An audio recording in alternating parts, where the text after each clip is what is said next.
dan semakin progres menjadi klinik pada kondisi diabetes berikutnya. Apa saja komplikasi pada pembuluh darah makrovaskular maupun mikrovaskular yang dialami pada kondisi prediabetes? Ternyata makrovaskular komplikasi dari prediabetes itu sudah mulai terjadi, yaitu 13% pada pembuluh darah jantung, cardiovascular disease, coronary vascular disease, coronary heart disease, dan juga stroke 6%. Dan yang paling tinggi itu adalah pada pembuluh darah mikrovaskular di ginjal dan juga mata. Jadi pada saat prediabetes itu sudah terjadi gangguan penglihatan. Mungkin sahabat apoteker sering mendengar ya, seseorang itu baru melakukan pemeriksaan ketika kok matanya buram, ganti kacamata bolak-balik nggak ada yang pas, baru dicek HbA1c ternyata tinggi. Padahal itu sudah terjadi jauh sebelumnya, yaitu pada saat terjadinya prediabetes. Demikian juga komplikasi pada pembuluh darah ginjal. Ada pasien diabetes yang sangat terkontrol, sudah 40 tahun mengalami diabetes. Ya, ternyata sekarang ini tidak pernah selama 30 tahun hasilnya di luar target. Tapi kenapa sekarang di usia hampir 80 tahun sudah mulai serum keratinnya meningkat dan EGFR-nya menurun? Ya, ini adalah perjalanan panjang dari saat mengalami prediabetes. Kemudian komplikasi yang lain mungkin sudah sangat dikenal oleh sahabat apoteker ya. Jadi mulai dari ujung rambut sampai kaki, ya itu bisa terdampak akibat diabetes. Ya. Bahkan di tengah sekarang kosmetik semakin meningkat ya. Banyak nih pasien diabetes yang juga suka guyonan. Bisa ini gigi saya ini copot-copot sendiri. Ya, pasang gigi palsu ternyata sulit ya bagi penyandang diabetes.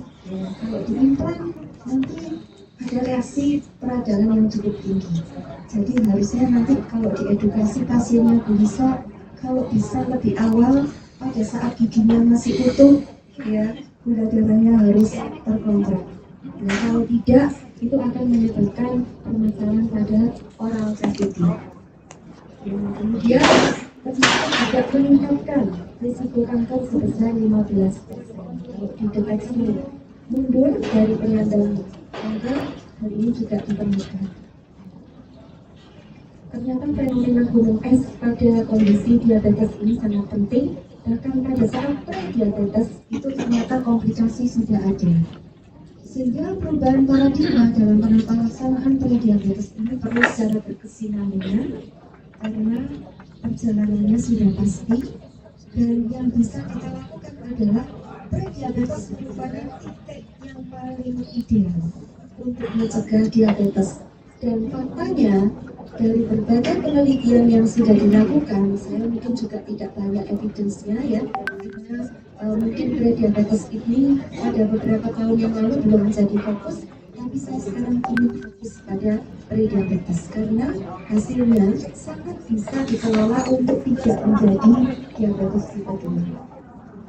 Kemudian peran apoteker dalam pengelolaan prediabetes dan diabetes.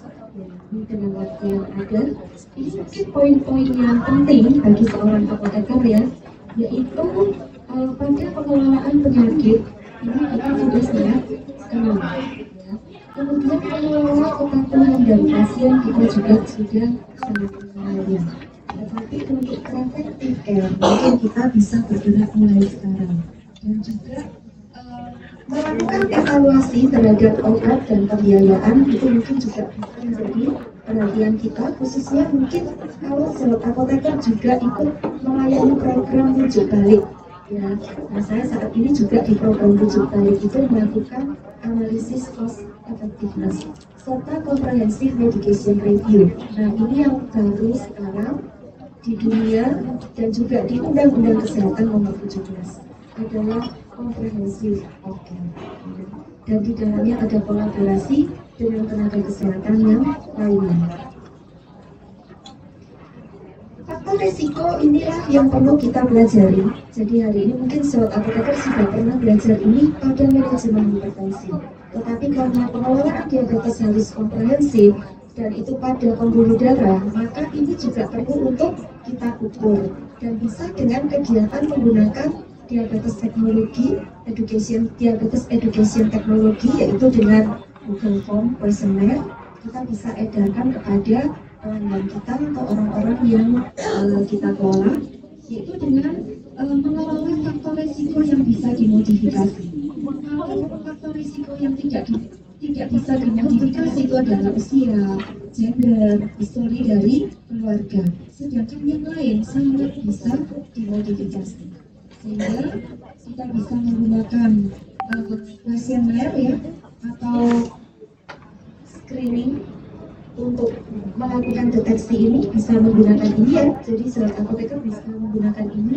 Bahkan kalau mau yang berbahasa Indonesia itu ada, bisa kontak PT Merck, boleh ya Bu Lintang. PT Merck punya yang berbahasa Indonesia dan saya menggunakan itu di diskusi UKM. Dan hasilnya sangat luar biasa, ada skornya ya. Skor saya 7 waktu itu Bapak Ibu. Kemudian bisa menggunakan dari American Diabetes, dari PT Merck sudah mengadopsi di sini, jadi bisa untuk digunakan. Ditambah dengan yang saya kembangkan di Ibadah, semuanya adalah kombinasi antara diabetes dengan kardiovaskular. Nanti kalau ada yang butuh boleh kontak saya, karena penelitiannya sudah berjalan cukup panjang ya, memang belum dipublikasikan, tapi untuk validasinya sudah valid ya. Jadi dikombinasi dengan kardiovaskular risk. Ya. Kalau kita sementara dari pedoman terapi menggunakan American,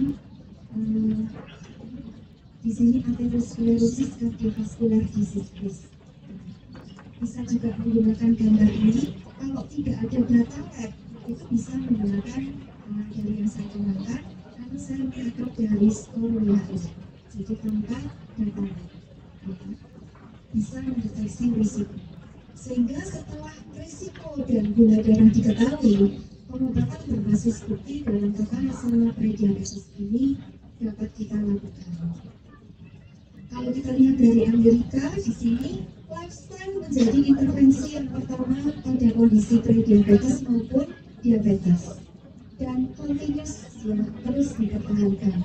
Setelah itu dilihat faktor risiko pada pembuluh darahnya, masuk rendah, moderate atau tinggi. Kemudian perlu diperhatikan juga status metabolik yang lain, yaitu overweight atau obesitas.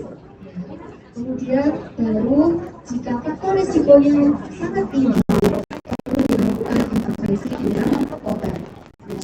Dari pedoman terapi di sini ada samin nasal booster, dan kemudian juga ada tiazolidinediol GLP-1 reseptor agonis. Tetapi terbukti dari berbagai penelitian yang konsisten dalam jangka panjang dengan efek samping yang lebih rendah dan kemanfaatan atau benefit yang dibuang dari metformin yang saat ini menjadi pilihan yang pertama.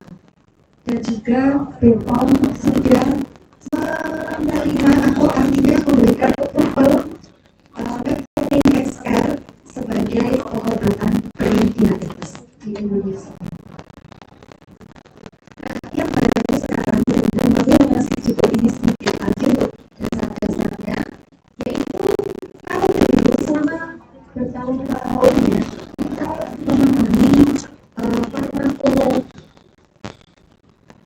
dari obat diabetes ini dari patogenesisnya. Kalau dulu ada 8 jalur, sekarang ada 11 jalur yang menunjang terjadinya hiperglikemia.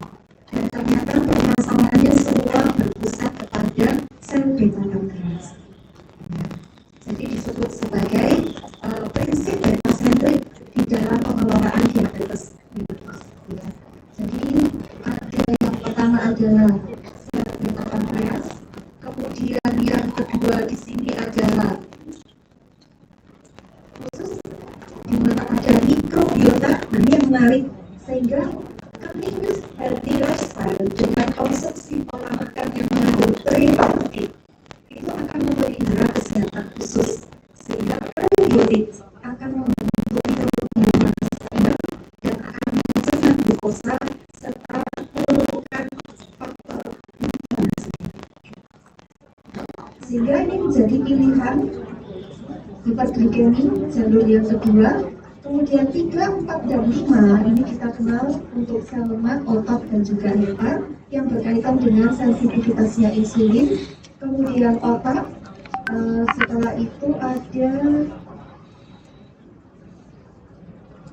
inkretin ya, kemudian usus, jadi usus ini adalah inkretin, kemudian ginjal, setelah itu lambung, dan juga sistem imunitas. Jadi ini adalah 11 jalur hiperglikemi. Kalau kita lihat di sini ada obat-obat yang berperan, ya. Dan kalau dilihat dari 3 jalur tersebut, itu adalah untuk meningkatkan sensitivitas dari reseptor insulin. Ya. Sedangkan yang lain yang berkembang di sini adalah incretin effect. Ini yang sekarang juga menjadi pilihan. Nanti kita lihat pada algoritma dari penata laksanaan diabetes tipe 2.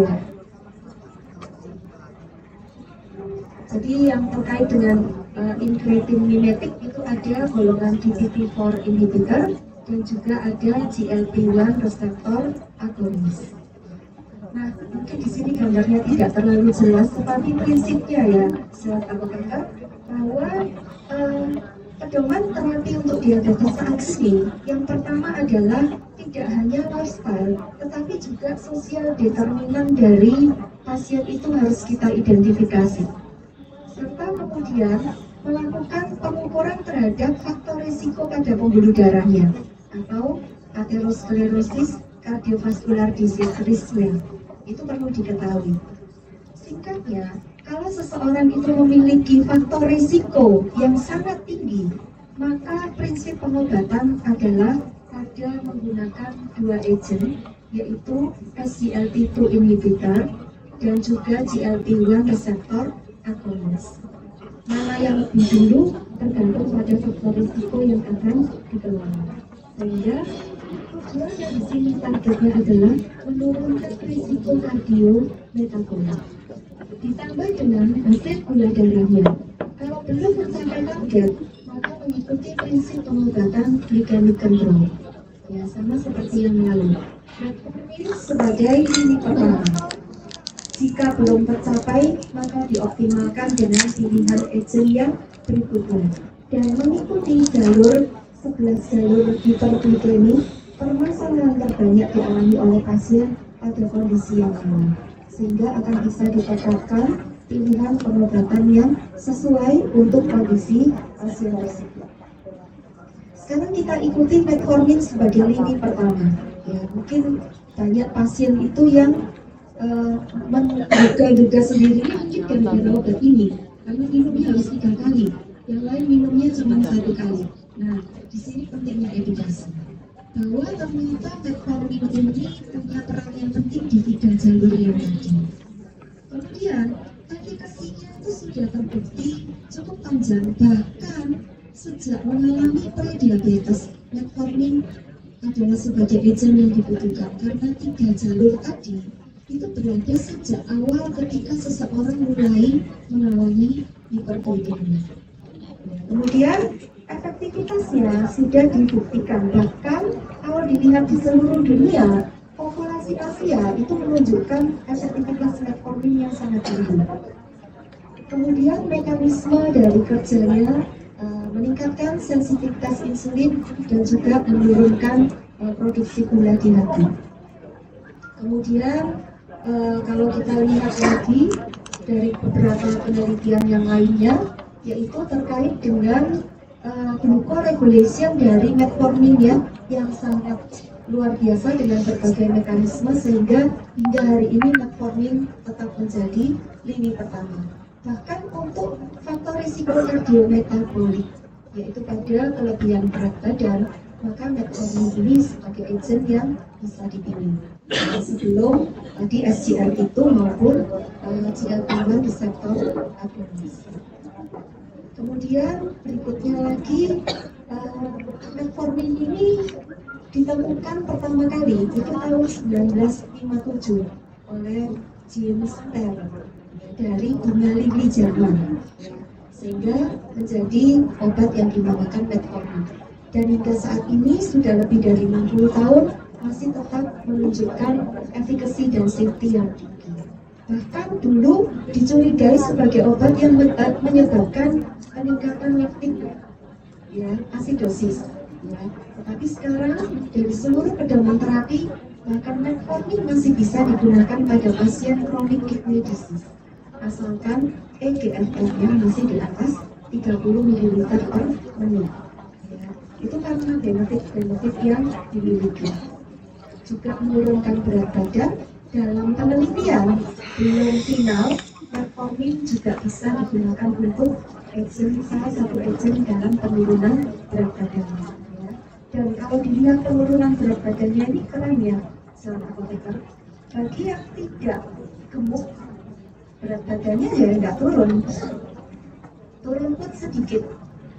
Ya, bagi yang mulai overweight itu turun. Ya, dan bagi yang obes sangat turun. Seperti itu profil dari penurunan berat badan metformin. Juga aman, bisa ditoleransi, serta biayanya juga sangat ekonomis kalau dibandingkan dengan efektivitasnya. Serta menjadi pilihan tadi dalam pengelolaan awal terjadinya peningkatan gula darah atau prediabetes di samping gaya hidup. Kemudian juga mungkin terkait dengan efek samping yang mungkin muncul dari penggunaan metformin, yaitu diduga dan mungkin beberapa yang pola makannya tidak baik itu mengalami penurunan vitamin B12 ya, dengan gejala neuritis. Tetapi diimbangi dengan lifestyle yang baik, pola konsumsi makanan yang baik yang banyak mengandung B12, efek samping ini dari berbagai penelitian relatif tidak tinggi, bahkan jarang ditemukan di populasi di Indonesia juga jarang ditemukan. Kemudian untuk rekomendasi dosis dari metformin untuk populasi Asia itu adalah 500 mg 2 kali sehari. Dengan sediaan XR bisa 1 kali sehari dan bisa optimalisasi. Peran apoteker dalam pengobatan diabetes tipe 2 yang sudah hampir selesai Bapak Ibu. Saat ini, dan ini juga sesuai berulang kali saya sampaikan di dalam undang-undang kesehatan, artinya ini mendorong kita untuk mulai mengambil langkah perubahan, yaitu melakukan pengelolaan diabetes secara komprehensif, yaitu menggunakan berbagai macam yang sudah kita dapatkan. Jadi untuk diabetes education bisa menggunakan beberapa edukasi dalam bentuk video edukasi yang sudah disediakan oleh asosiasi maupun badan yang sudah tersertifikasi, yaitu bisa kita gunakan untuk edukasi. Karena apa? Gayanya pasien itu ternyata saya pikir-pikir lama-lama mirip seperti gayanya mahasiswa saya. Kalau baca buku kayaknya kok ngantuk ya. Kalau dengerin lama-lama juga bosan. Tapi sukanya dengan yang bergerak dan bersuara. Ya, TikTok dan segala macam. Ternyata mirip ya. Nah, sehingga edukasi untuk diabetes juga sangat berkembang. Ya. Bahkan kuncinya, saya sekarang sedang membuat video edukasi dan permainan diabetes edukasi dengan sejawat dokter. Jadi langsung berkolaborasi. Nah, kemudian setelah itu kita bisa mulai dari, kalau diurutkan pertama kali bagaimana kita bisa melakukan pengelolaan secara kolaboratif, itu adalah kita perlu saat ini menetapkan dalam praktek profesional kita bisa berkolaborasi dengan siapa saja, termasuk juga dengan asuransi kesehatan, BPJS maupun asuransi kesehatan yang lainnya. Dan kita bisa menetapkan pilihan obat berbasis bukti atau formularium yang mengikat praktek kita gunakan dengan optimalisasi kepada pasien. Nah, peran dari apoteker itu adalah memberikan edukasi bagaimana pasien itu paham tentang obatnya, dosis, direncanakan. dan waspada terhadap setiap efek samping yang mungkin muncul atau infeksi dengan obat maupun masukan atau yang lain herbal juga. Dan seterusnya yang paling optimal dari pengelolaan jangka panjang itu adalah melakukan pemantauan terapi obat secara berkelanjutan. Mungkin Bapak Ibu bisa mengcopy ini ya, ada di Perkemi, dan ini bisa menjadi dokumen untuk merawat pasien dengan kondisi diabetes tipe 2. Yaitu kita punya dokumen satu lembar itu ya dari Perkemi. Kita ketik lagi, yaitu pada kunjungan pertama, kunjungan berikutnya untuk kontrol tahunan kita lakukan checklist ya. Dan kalau mau ini nanti menjadi laporan yang tadi katanya Kak Lisa, kita sedang menunggu yang untuk SKP praktek ya. Maka apoteker bisa membuat ini dalam bentuk Google Formulir, dan saya menggunakan Google Formulir. Sehingga kalau pasien baru, maka yang kita tanya yang dicairkan itu semua ya. Kalau kunjungan berikutnya yang kita pantau apanya ya. Dan secara kontinu kalau tahunan kita memantau apa saja. Dan saya sering menggunakan ini pada saat kegiatan prolamis, karena dari BPJS 6 bulan sekali pasien itu mendapatkan serangkaian panel pemeriksaan ya, dan hasil itu kita analisis bersama-sama dengan dokter untuk menilai terapi yang aman, efektif, dan cost efektif. Gaya hidup juga demikian bisa kita gali satu persatu, mungkin tidak saya sebutkan karena mungkin sudah sangat familiar ya, tapi ini adalah tools yang dapat kita gunakan sampai pada merecord data lab ataupun pemeriksaan mandiri yang dilakukan oleh pasien. Ya, kadang-kadang pasien tuh ngirimin kita foto glukometernya pada pagi hari. Hasil saya segini Bu, ya. Sekarang pintar-pintar pasien. Pertanyaannya, any comment di WA-nya? Seperti itu, ya. Jadi pasien itu juga sangat keren, membuat kita harus selalu belajar. Nah, ada program yang bisa kita bangun di instansi tempat kita bekerja, namanya Diabetes Management Education. Ini ada kurikulumnya, ya. Dan kurikulumnya mengikuti tadi yang dari Perkemi, ya. Sehingga ada kurikulum pengetahuan, kurikulum untuk membangun perilaku yang positif dalam kesehatan, dan juga terkait dengan faktor mediator psikososial. Jadi mirip pembelajaran berkelanjutan tapi untuk pasien, ya. Dan harus situasinya tidak membosankan dan kita bisa menggunakan diabetes teknologi. Nah, ini adalah awal untuk menilai terapi obat. Kita sering mengetahuinya sebagai mengidentifikasi apakah ada masalah terkait obat atau DRT. Ya, sebetulnya alurnya seperti ini. Berawal dari kebutuhan terapinya kita nilai dulu. Tadi kita belajar ada pedoman terapi, kemudian juga ada algoritma ya, yang mendasari pedoman terapi itu, dan obat-obat yang diberikan. Setelah itu kita lihat penggunaannya apakah sudah rutin sesuai dengan regimen yang direncanakan, aturan dosis dan kepatuhan. Lalu setelah itu kita lihat apakah ada masalah efek samping atau interaksi obat. Setelah itu kita baru bisa menganalisis secara keseluruhan adanya masalah terapi obat atau tidak.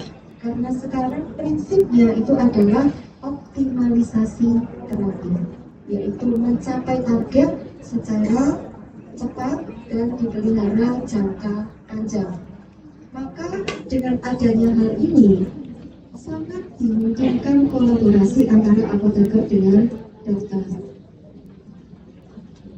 dan mengurangi terjadinya permasalahan akibat polifarmasi. Bahkan kadang-kadang polifarmasi ini muncul karena pasien menggunakan obat yang lain, atau mungkin punya program medis yang lain yang belum disampaikan pada saat kontrol ke sarana pelayanan kesehatan. Bahkan ya, saat apoteker saya menjumpai juga pasien itu ternyata tidak kontrol di rumah sakit yang sama. Jadi contohnya untuk masalah diabetes, kontrolnya di rumah sakit A, Nanti untuk masalah yang lain, kontrolnya di rumah sakit B. Ya. Nah, dan suka pindah-pindah vaskes. Bagaimana kita bisa mengelola agar pasien ini berada dalam satu kesatuan dan kita kelola bersama. Apoteker punya peran strategis untuk menginisiasi kolaborasi dengan tenaga kesehatan yang lain, di mana pasien sebagai center dari perawatan. Kalau kita lihat polifarmasi inilah yang seringkali menyebabkan banyak masalah. Terakhir, 7 langkah yang dapat kita lakukan untuk merawat pasien secara komprehensif. Yang pertama adalah tujuan dari pengobatan yang perlu dipahami oleh pasien. Kemudian yang kedua, mengidentifikasi kebutuhan. Mungkin yang sering kita lakukan dengan menganalisis adanya DRP atau tidak. Kemudian apakah pasien menjalani terapi obat yang tidak diperlukan? Apakah tujuan terapinya sudah tercapai? Apakah pasien berisiko terhadap adverse drug reaction? Apakah terapinya sudah hemat biaya dan ramah lingkungan? Serta pasien bersedia dan mampu menjalani terapi sebagaimana yang sudah diberikan. Jadi ini adalah langkah medication review yang bisa kita lakukan untuk pasien. Itu rangkuman dari langkah-langkah ini. Untuk detailnya mungkin nanti bisa saat apoteker melihat ada bagian tersebut. Nah, gambarannya seperti ini ya, saat apoteker. Antara apoteker dengan tenaga kesehatan yang lain, kita merupakan tenaga kesehatan yang merawat pasien secara bersama-sama. Ada trustworthiness, saling percaya dengan kompetensi masing-masing. Untuk itu apoteker diuji kompetensinya dan memelihara kompetensinya secara kontinus. Ada peran spesifik dari masing-masing profesi ini dan ada relationship yang semuanya didedikasikan adalah untuk merawat pasien. Nah, ketika pasien dalam kondisi pasca pandemi, situasi komunikasi sudah berubah. Bahkan telefarmasi dan telemedicine sangat meningkat. Saya saat ini jarang secara fisik datang ke apotek, tetapi telefarmasi rutin. Dalam 1 bulan, pasien telefarmasi saya saat ini berjumlah 17 orang. Jadi terus diikuti secara kontinus. Dan saya menilai raportnya adalah target pengobatan. Ya. Bahkan ada yang hampir ulang tahun usia 100 tahun di bulan Desember nanti. Ya, pasien ini menyandang hipertensi dan tidak ada penyakit yang lainnya, hanya hipertensi saja. Obatnya cukup menggunakan kandesartan dan amlodipin serta atorvastatin 20 mg. Obatnya hanya 3. Dan bisa kita kelola jangka panjang. Sering video callan, ya. Masa mau makan apa kadang-kadang call itu enggak voice call, tapi video call. Ya, kadang ngajar sambil harus ada yang dijawab. Karena kalau tidak dijawab nanti pertanyaannya terutama yang lansia. Lisa ini sudah nggak suka sama saya. Saya telepon nggak dibalas, saya WA nggak dibaca. Ada apa? Ya, itu stres ya. Terus ini adalah frameworknya, kurang lebih rangkumannya seperti tadi, bahwa kita juga perlu mengidentifikasi barrier. Mungkin selama ini saya juga beberapa tahun yang lalu menemukan saya selama ini hanya melihat tetapi saya harus maju lebih lagi untuk melihat perilaku kesehatannya. Karena pasien itu juga punya beberapa hambatan. Nah, hambatan itu yang seringkali justru butuh tenaga kesehatan untuk mendengarkan. Ya, dan masalahnya ada berada di sana. Kemudian adanya terapeutik inersia. Nah, ini seringkali beberapa surat dokter kalau kita melakukan komunikasi kolaboratif itu menyampaikan ada terapeutik inersia. Maka harus kita optimalkan terapinya. Ini sekilas menyampaikan terkait dengan peran metformin dari berbagai kaitan. Sedikit satu kasus sebelum nanti ada post-test. Ya. Ada post-test ya? Ada. Dan harusnya dapat 100 ya untuk post-test ya. Ya, ini ada contoh seorang perempuan berusia 52 tahun. BMI-nya 28, kira-kira 28 kilo per meter kuadrat itu berada pada status apa? Overweight, ya. Menebus obat rutin dan konsultasi dengan apoteker di sebuah apotek. Diketahui beliau baru melakukan pemeriksaan tes toleransi glukosa oral dan didapatkan hasil gula darah puasanya 125, 2 jam setelah tes toleransi glukosa oral 188. Mana yang tidak normal? Dua-duanya ya. Dan tekanan darahnya 122 per 70 mm lagi. Beliau didiagnosis hipertensi sejak usia 45 tahun dan menggunakan pengobatan amlodipin 5 mg, bisoprolol 1,25 mg, dan simvastatin 20 mg hingga saat ini. Sebelumnya glukosa darah puasanya selalu di atas 100 mg per desiliter dan hanya menjalani olahraga jalan cepat setiap hari 30 menit sebagai upaya yang dilakukan untuk mengelola penyakitnya. Apoteker mengidentifikasi adanya kebutuhan terapi obat dan merencanakan penyelesaian masalah dengan berkolaborasi dengan dokter. Apakah rekomendasi yang akan diberikan? Pertama kali dilihat dulu adalah permasalahan yang dialami oleh pasien tersebut. Kalau di teori kita menyebut problem predis. Ya. Jadi di sini ada kondisi gula darah, puasa dan 2 jam setelah beban glukosa oral itu di atas rentang normal. Ya. Bahkan diperjelas dengan gula puasanya selalu di atas 100. Ya. Kondisinya kita sebut sebagai kondisi yang sesuai atau prediabetes. Ya. Nah, kemudian kita lihat bagaimana lifestyle-nya. Lifestyle-nya rajin olahraga. Ya, tapi tidak diketahui bagaimana lifestyle yang lainnya, pola makanan. Tapi dilihat dari faktor metaboliknya, pasien ini menyandang overweight, ya. Kemudian tekanan darahnya juga tinggi dan dinyatakan sudah hipertensi. Jadi ada faktor risiko yang harus kita ketahui, ya. Kalau sudah apoteker menggunakan screening yang dilakukan untuk mengetahui aterosklerosis, maka perkani itu punya rumus singkat, ya. Pertama adalah usianya di atas 40 atau di bawah 40. Di atas 40.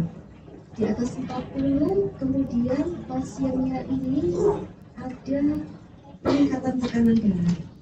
Juga ada pengobatan dengan statin. Ya. Simvastatin 20 mg itu intensitasnya termasuk intensitas rendah, sedang atau tinggi. 20 mg sedang, ya. Jadi sudah ada risiko kardiovaskular, ya. Ditambah dengan diabetes, ya. Ini masih pre-diabetes. Jadi kalau dilihat faktor risiko kardiometaboliknya adalah tingkatnya sedang, ya. Dan pengobatannya sudah sesuai, sudah mendapatkan amlodipin dan target tekanan darahnya tercapai atau tidak? Tercapai. Jadi problem medis hipertensinya, pengobatannya sudah ada 2, tekanan darahnya tercapai. Permasalahannya adalah prediabetes dan masalahnya adalah belum ada terapi yang dijalani, baru lifestyle dengan olahraga, belum diketahui pola makanannya. Apa yang akan kita rekomendasikan buat apoteker? Metformin, ya. Dan karena di Indonesia prediabetes, maka pilihannya adalah metformin XR. Ya. Demikian Bapak Ibu, semoga materi pada pagi hari ini bisa bermanfaat bagi Bapak Ibu semua. kesimpulan, ini pertama konsep penata laksanaan terapi obat komprehensif untuk pengobatan minggu pertama yang akan kita gunakan untuk menjamin keberhasilan terapi. Serta menambahkan dalam optimalisasi terapi itu akan menurunkan kualitas hidup. Bahkan kadang banyak pasien diabetes itu yang belum mendapatkan minggu pertama. Kalau kita kembalikan di 11 jalur, berarti ada 3 jalur yang belum ada tata laksana terapi. Kemudian pemahaman ini terkait dengan patofisiologi 11 jalur tadi sangat penting untuk membekali kita dalam melakukan optimalisasi terapi. Saran edukasi gaya hidup dan terapi farmakologi sangat penting. Kemudian pemilihan pengobatan dengan peluang remisi pada pasien sejak hari pertama. Ya, nah ini penting juga ya, karena ada beberapa pasien itu turunnya pelan-pelan saja, nggak usah cepat-cepat. Saya punya target mencapai target HbA1c di bawah 7 nanti 1 tahun lagi. Ya. Nah, kalau ketemu dengan pasien seperti itu, Bapak Ibu sudah punya senjata edukasi? Iya ya, artinya target terapi kalau bisa secepatnya didapatkan. Bahkan di rumah sakit titrasi perlahan sampai mencapai target itu. Dan itu tidak lama-lama. Ya, memang titrasi perlahan, tetapi pilihannya dengan agent yang adekuat. Demikian untuk referensi yang saya gunakan. Terima kasih. Nanti saya kembalikan kepada terima kasih Bu Lisa. Luar biasa sekali ya teman-teman untuk pembahasan dari Bu Lisa ini sangat komprehensif sekali. Jadi kita itu sebagai apoteker itu benar-benar bisa mencoba nanti untuk beli apotek-apoteknya gimana apa yang tadi telah disampaikan oleh Bu Lisa. Nah ini sepertinya banyak yang mau bertanya ini Bu Lisa, mungkin pengen tahu lebih lanjut, cuman kan masa terbatasan waktu, kayaknya satu aja ya Bu ya. Monggo satu penanya, boleh, siapa yang ingin bertanya? Oke, bisa minta tolong namanya? Oke.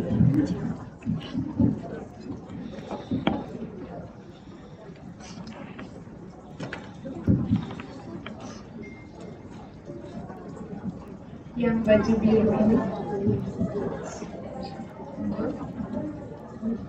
di nomor 2.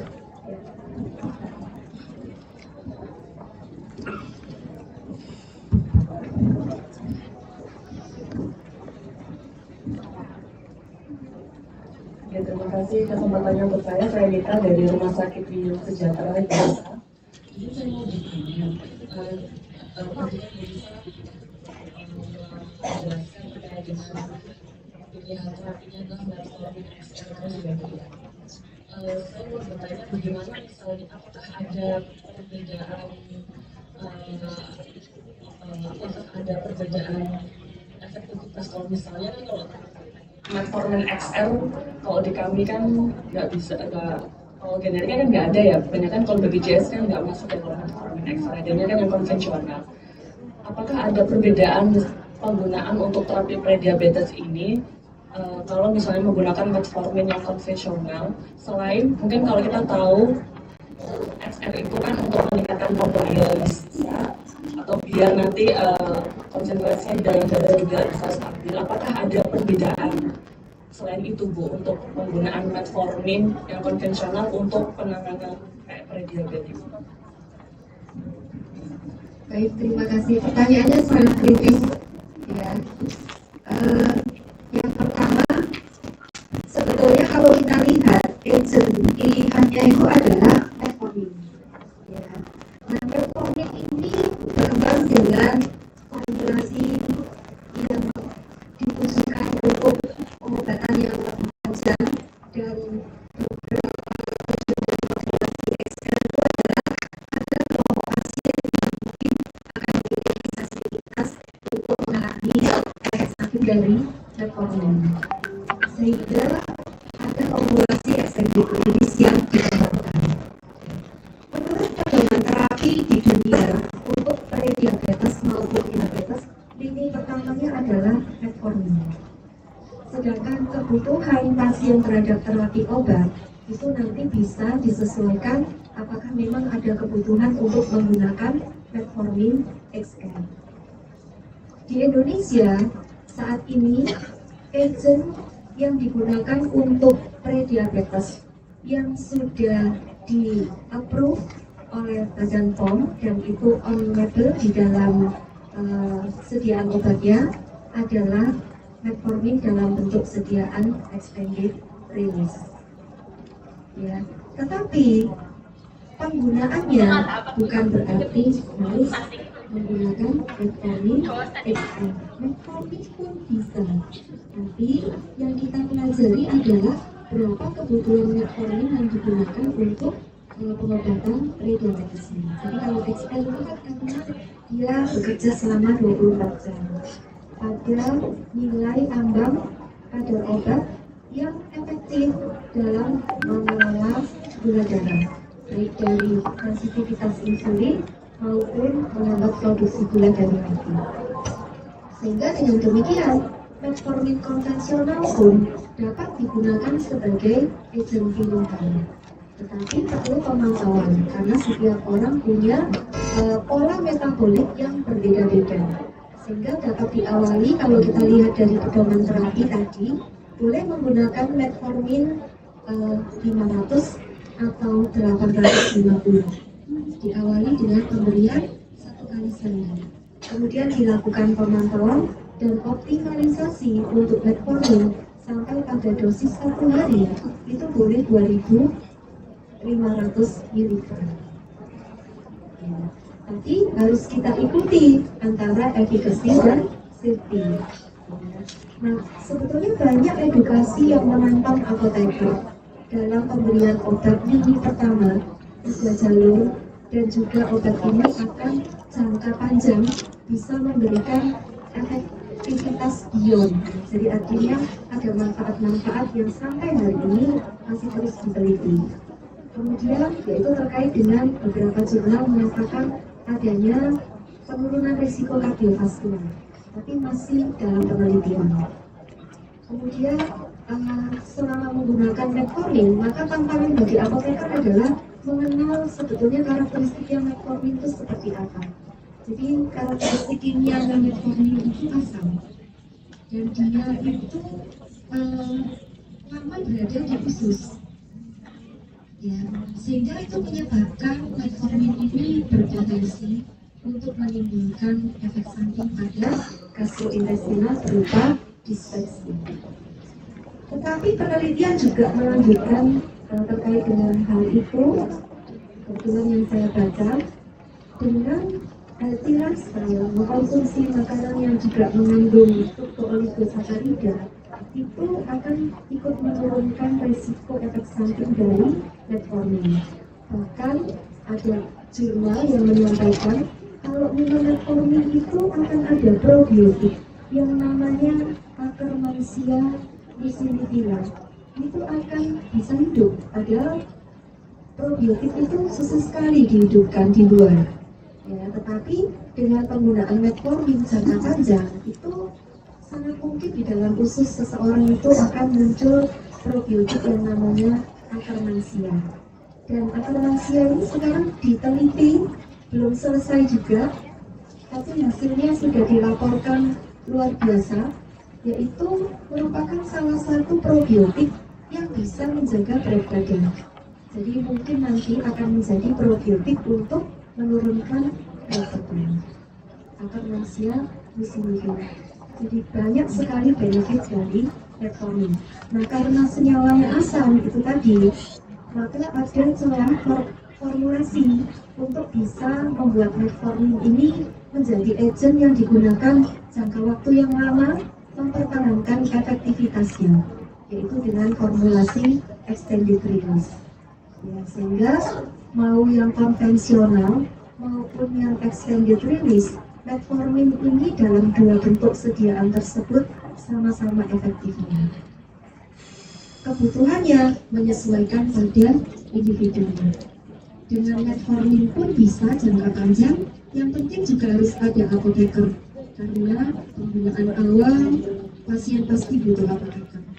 Ya, kontrol berikutnya diberi motivasi juga butuh ada backup, butuh motivator ya, sampai seterusnya. Bahkan ada yang menggunakan metformin lebih dari 30 tahun atau lebih tetap tanam seperti itu. Jadi semoga bisa menjawab pertanyaan. Terima kasih. Bagaimana Mbak Nita? Semoga puas ya dengan jawabannya Bu Lisa. Mohon maaf untuk Bapak Ibu sekalian, memang karena waktu kita sangat terbatas. Sebenarnya mungkin masih banyak Bu yang mungkin mau ditanyakan oleh teman-teman, tapi ya kembali lagi karena memang waktu kita sangat terbatas dan memang yang disampaikan Bu Lisa tadi itu betul-betul membuat kita jadi update ya tentang diabetes saat ini, dan kemudian ternyata ada tadi akar mansia itu yang akar mansia mucilagula itu. Nah itu ternyata bisa juga untuk itu ya Bu ya, untuk mungkin itu bisa sebagai ini kita ya. Jadi kita itu apoteker sangat berperan penting di masyarakat, dari mulai dia itu dari awal hingga akhir stepnya Bu, dari awal hingga hilir seperti itu. Dan semoga ilmu yang sudah kita berikan hari ini bermanfaat bagi teman-teman, bisa untuk menambah kepedeannya teman-teman untuk berpraktek di apoteknya masing-masing. Begitu. Terima kasih Bu Lisa untuk hari ini atas materi yang disampaikan oleh Ibu Lisa. Terus untuk selanjutnya ini nanti kita coffee break dulu. Setelah itu nanti harap segera masuk kembali ya. Nanti untuk kita melanjutkan acara selanjutnya. Silakan untuk Bapak Ibu bisa coffee break di luar gitu.